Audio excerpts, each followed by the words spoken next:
It's been about 1,000 years since the last F1 race, and finally, it's race week. The Miami GP is on. The break was a mini silly season, the 3 races before it, preseason. Now we head to round 4 in South Beach, and here's what you may have missed, and here's what I'm watching for. After 5 years out of the rotation, the Turkish Grand Prix is back, and it's been confirmed until 2031. Personally, I like this a lot.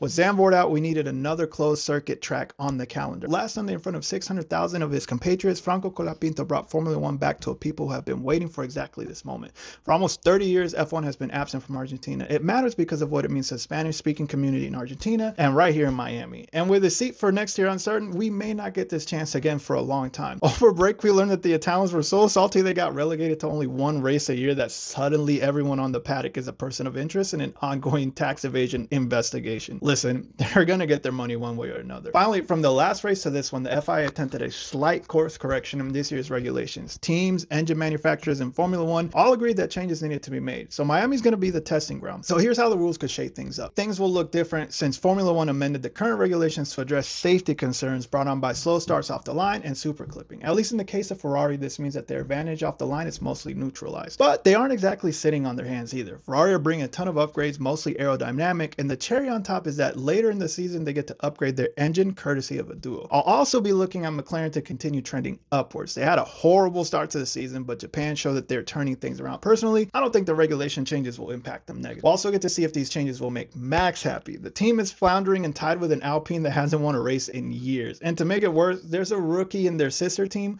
who doesn't seem to understand the team hierarchy. So here's what I'm expecting for Miami. All this leads up to an exciting race on Sunday, maybe, hopefully. And here's how I think it'll go down. I think this is a race where we can see Ferrari actually threaten Mercedes, not just at the start. Who knows? Maybe this race is where Mercedes seems beatable. And I hope this happens because I also expect to see a resurgent McLaren. This is a good track for them, so Ferrari and Mercedes better bring their A game. And hopefully we'll see an even tighter midfield battle. I haven't talked about them much, but Haas is quietly having a decent year. Between them, Alpine, and V-Carb, should be a fun 3-way scrap. Even Audi has managed to score points. A good start for a team that's been going through some changes.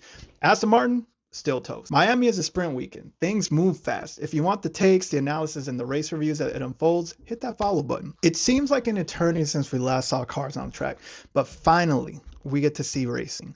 Miami is a real test of whether these reg changes can quiet the critics. And listen, you can't please everybody, but I'd rather F1 do something than ignore the issues. Either way, I'm excited for what's coming. South Beach, bringing the heat. Welcome to Miami. Bienvenidos a Miami. Bouncing in the club with the heat is on all night on the beach for the break.